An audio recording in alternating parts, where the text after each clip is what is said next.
देख रहे हैं तेलंगाना समाचार। आज साबिका मरकजी वजीर और कांग्रेस पार्टी के सीनियर लीडर डॉक्टर చింతా మోహన్ విశాఖపట్నం में प्रेस कॉन्फ्रेंस। ఈ మధ్య ఒక 15 రోజులుగా కాంట్రవర్సీలో ఉంది, రాజకీయాల్లో ఉంది మా తిరుపతి లడ్డు, మన తిరుపతి లడ్డు. ఇందులో నిజమేంటి, అబద్ధం ఏంటి? అబద్ధం జంతు కొవ్వు కలపడం అనేది అబద్ధం అబద్ధం అబద్ధం. కల్తీ జరిగింది, ఇది నిజం. ఏం కల్తీ జరిగింది? నెయ్యి పేరు పెట్టి తక్కువ రేటుకి ట్రేడర్ దీంట్లో పామాయిల్ వంట నూనె పోసాడు. నేనే వెళ్ళాను అక్కడికి, ఆ డబ్బాలు పగలగొట్టి చూశాను. వాసన మాత్రం నెయ్యి వాసన వస్తుంది. నెయ్యి లక్షణాలు దాంట్లో లేవు. ఆ డబ్బాలు ఎందుకు లేవు? నెయ్యి ఎప్పుడు గడ్డకడుతుంది, తెల్లగా ఉంటుంది. గడ్డకట్టలేదు నెయ్యి, ఎప్పుడో పంపించే నెయ్యి మామూలు నూనె లాగా ఉంది. నా అనుమానం అది కల్తీ నెయ్యి. జంతువులు కలిపారు, పంది మాంసం కలిపారు, చేపల మాంసం కలిపారు, గొడ్డు మాంసం కలిపారు అన్నది 100% వాళ్ళు అబద్ధం అబద్ధం అబద్ధం అబద్ధం. అది జరగదు తిరుపతిలో. కారణం ఏంటంటే అక్కడ తయారు చేస్తున్నటువంటి వాళ్ళు 100% వెజిటేరియన్లు. నేను కుల ప్రస్తావన తేకుండా కూడా చెప్తున్నాను. చేస్తున్నటువంటి వాళ్ళు అందరూ బ్రాహ్మణులు. అక్కడ జరిగే ప్రశ్నే లేదు ఇటువంటిది. అది ఒకప్పుడు 25 రూపాయలు ఉండింది లడ్డు, 50 రూపాయలకు పెరిగింది. ఈరోజు ఆవుతో నిజమైనటువంటి కల్తీ లేనటువంటి ఆవు నెయ్యితో లడ్డు తయారు చేయాలి. అంత పరిమాణం అంటే 100 రూపాయలు పడుతుంది. మా వాళ్ళు కూడా ఇవన్నీ గమనిస్తుంటారు, ధరలు మరి వస్తువులు. కొంత ఒకప్పుడు ఉన్నటువంటి శ్రేష్టమైనటువంటి లడ్డు రాలేదు. 50 సంవత్సరాలు 30 20 సంవత్సరాల నాటి లడ్డు లేదు ఈరోజు. ఇది వాస్తవం.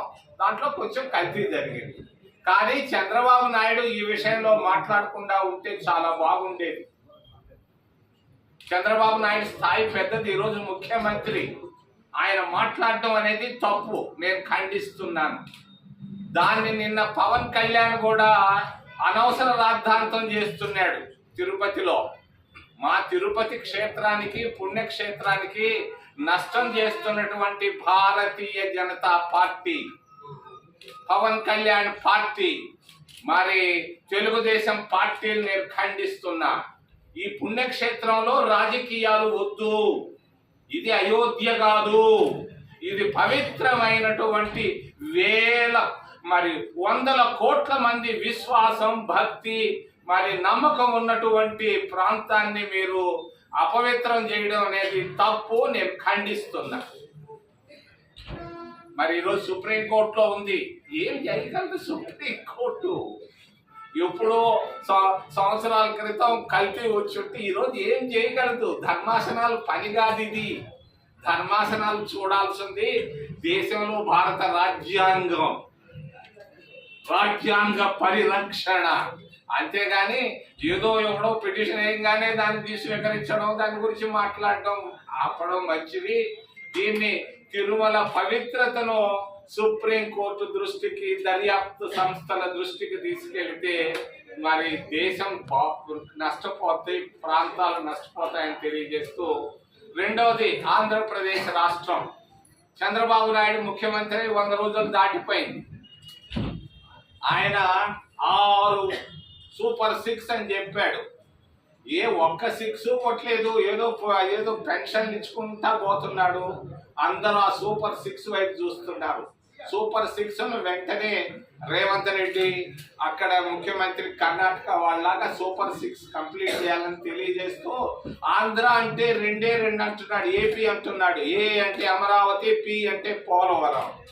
ఏంటి అమరావతిలో 1000 కోట్లు పోస్తున్నారు, కృష్ణా నదిలో కడుతున్నారు.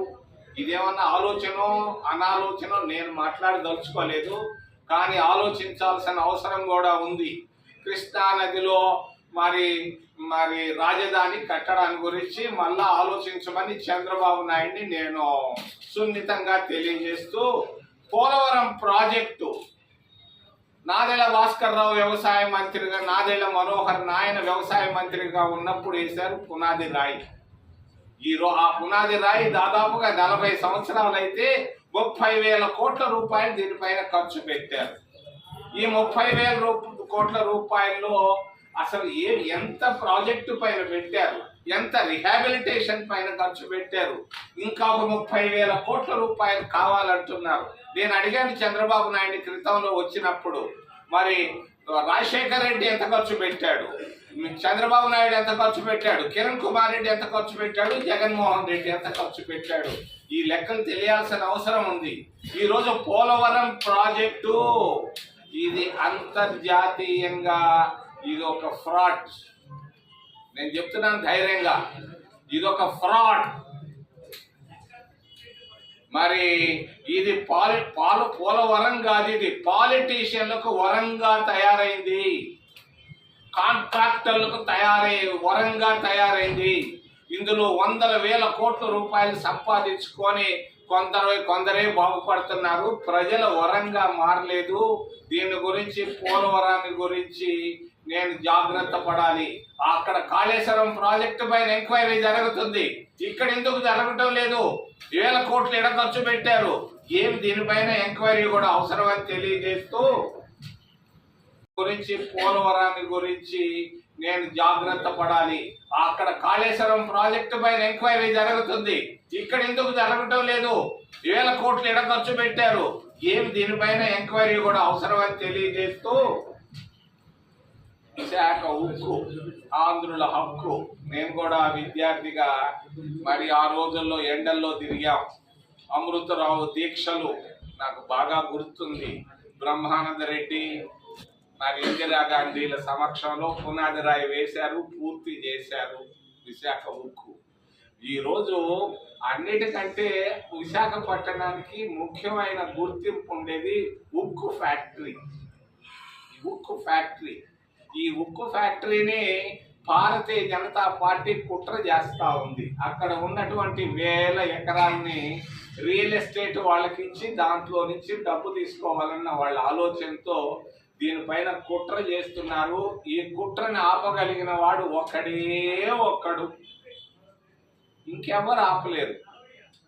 5 నిమిషాలు పని విశాఖ ఉక్కు మామూలుగా ఉంచేదానికి, ఇంకా పురోగతి వచ్చేదానికి ఒకే ఒక వ్యక్తి చేయగలడు. నేను విశాఖపట్టణ విశాఖ ఉక్కు వాళ్ళు చేస్తున్నటువంటి దీక్షలు గమనిస్తున్నా. సూక్ష్మంలో మోక్షం సంపాదించవచ్చు. ఇది ఒక్కటి సమస్యను తీర్చగలిగినాడు చంద్రబాబు నాయుడు ఒక్కడే. మా కాంగ్రెస్ పార్టీ అధికారంలో వచ్చినప్పుడు 5 నిమిషాల్లో ఆర్డర్ తీసిస్తా, అభివృద్ధి చేయిస్తా. మేము అధికారంలో లేము. ఈరోజు దీన్ని సమస్యను పరిష్కరించగలిగిన వాడు ఒక్కడు. విశాఖపట్నంలో దీక్షలు చేయడం ఆపేసి చంద్రబాబు నాయుడు ఇంటి ముందు పోయి దీక్షలు చేస్తే ఈ సమస్యకు పరిష్కారం కుదురుతుంది. చంద్రబాబు మంచివాడు, ఈ సమస్యను పరిష్కరించగల నమ్మకం నాకుంది చంద్రబాబు ద్వారా. మరి చివరిలో మోడీ ప్రభుత్వం ఎప్పుడైనా పడిపోయే అవకాశాలు ఉంది. హర్యానా ఎన్నికల తర్వాత హర్యానాలో ఓడిపోతున్నారు, బంపర్గా ఓడిపోతున్నారు. మహారాష్ట్రలో ఓడిపోతున్నారు, జమ్మూ కాశ్మీర్లో ఓడిపోతున్నాడు. అందుకొరకే పిచ్చి మాటలు, పిచ్చి ఉపన్యాసాలు చేస్తున్నాడు అటు అమిత్ షా కానీ ఇటు మోడీ కానీ. మోడీ ఇమేజ్ కూడా బాగా పడిపోతా ఉంది. నిరుద్యోగాన్ని పరిష్కరించలేకపోతున్నాడు, ధరలను అదుపులో చేయలేకపోతున్నాడు, మరి పన్నులు కూడా తగ్గించలేకపోతున్నాడు. దేశం అధోగతిలో ఉంది, ఇది వాస్తవం. పేదవాళ్ల పరిస్థితులు చాలా అధ్వానంగా ఉన్నాయని తెలియజేస్తూ, మరి చంద్రబాబు గురించి ఒక్క మాట చెప్పదలుచుకున్నాను. నాకు 50 ఏళ్ళుగా ఈయన తెలుసు. తిరుపతిలో నుంచి విద్యార్థి దశ నుంచి, నేను విద్యార్థిగా 1974 నుంచి చంద్రబాబు నాయుడు నాకు తెలుసు. నేను ఎంతో మంది రాజకీయ నాయకులను చూశాను. చంద్రబాబు నాయుడు ఉన్నంత లక్కు భారతదేశంలో ఎవరికి ఈ రోజు లేదయ్యా. సూపర్ అదృష్టవంతుడు చంద్రబాబు నాయుడు. ఆ అదృష్టాన్ని నేను ఒక రహస్యాన్ని కూడా చెప్తాను. ఆగస్టు 20వ తేదీ 6 గంటలప్పుడు అరగంట సేపు నేను సీతారాం యేచూరి ఆల్ ఇండియా ఇన్స్టిట్యూట్లో కూర్చొని చంద్రబాబు నాయుడు గురించి 25 నిమిషాలు మేము మాట్లాడుకున్నాం. చంద్రబాబు అదృష్టం ఎట్లుంటుందో నేను వెంటనే చెప్పను, కానీ పేపర్లో మీ ముందు చాలా అదృష్టవంతుడు, దేశ రాజకీయం అతని చేతుల్లో ఈ రోజు ఉంది. రేపు లేకపోవచ్చు, ఈ రోజు ఉంది.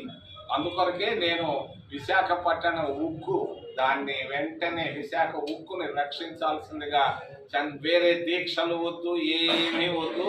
చంద్రబాబు నాయుడిని వెంటనే మోడీతో 5 నిమిషాలు కూర్చొని మరి వెంటనే ఈ సమస్యను పరిష్కారం చేసి విశాఖ ప్రాంతానికి మేలు చేయాల్సి ఇందిరాగాంధీ తీసుకొని వచ్చింది.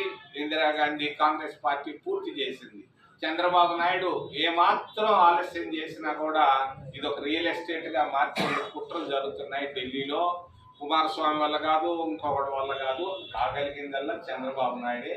చంద్రబాబు నాయుడు ఒక్కడే చేయగలడని తెలియజేస్తూ ఏదైనా ప్రశ్నలు ఉంటే అడగమని మిమ్మల్ని చేతులెత్తి ప్రార్థిస్తున్నాను. తిరుపతి లడ్డు మీద చంద్రబాబు నాయుడు మాట్లాడొద్దు అంటున్నారు. దేవుడి దగ్గర అపవిత్రం జరిగితే మాట్లాడకూడదా? అపవిత్రం జరగలేదు. అపవిత్రం జరిగితే నేనే కూర్చొని అడుగుయ్యా. మరి లడ్డు మీద వచ్చే నివేదికలు ఏం చెప్తున్నాయి? అయ్యా అవన్నీ ఇప్పుడు విశాఖపట్నంలో చాలా ల్యాబ్లు ఉన్నాయి. ఈ ల్యాబ్లో ఇచ్చిన రిపోర్ట్ ఆ ల్యాబ్లో ఇరు. ఇక్కడ తెలకణాలు తక్కువ అంటారు, అక్కడ తెలకణాలు ఎక్కువ అంటారు. ఈ ల్యాబ్లు నమ్మొద్దు. నేను కూడా నీకేం కావాలో చెప్పు, నేను తెచ్చిస్తాను రిపోర్ట్. ఆ రిపోర్ట్లు తప్పు. జరిగింది మాత్రం పామాయిలో వంట నూనెలో కలిపారు. నెయ్యి స్థానంలో పామాయిల్ కలిపారంటే అది కల్తీయే కదా. అరే నీ పడ్డపడవు. నేను ఒక మాట చెప్తాను వీళ్ళు. ఆవు నెయ్యి మార్కెట్లో 700 రూపాయలు, వీళ్ళు కొంటున్నది 320 రూపాయలు. వీళ్ళు కొంటున్నదే కల్తీ నెయ్యి కదా. స్వచ్ఛమైన నెయ్యి 700కి ఇస్తారు. 320 రూపాయలు కొనడం అనేది తప్పు. వైసీపీ ప్రభుత్వం ఏర్పాటు చేసినటువంటి ధర్మకర్త మండలిలో తీసుకున్నటువంటి నిర్ణయాలు తప్పు. వాళ్ళు టికెట్లు కూడా అమ్ముకున్నారు. 500 రూపాయలు 5,000కి అమ్ముకుంటున్నారు. వాళ్ళని సమర్థించటం లే. ఎవరు మా తిరుపతిలో ఆ ధర్మకర్తల పేరు నేను ఎక్కడ చెప్పేది? నా దగ్గర ఆ లెక్కలు రాసుకుంటాను. తిరుపతి వాసే కదా ఎన్ని లెక్కలు ఆడ చెప్తా. మీ ఊళ్ళో విశాఖపట్నంలో దొంగలు ఎవరైనా పేర్లు చెప్తావా? నువ్వు ఉండాలి దొంగలు చెప్పగలవా?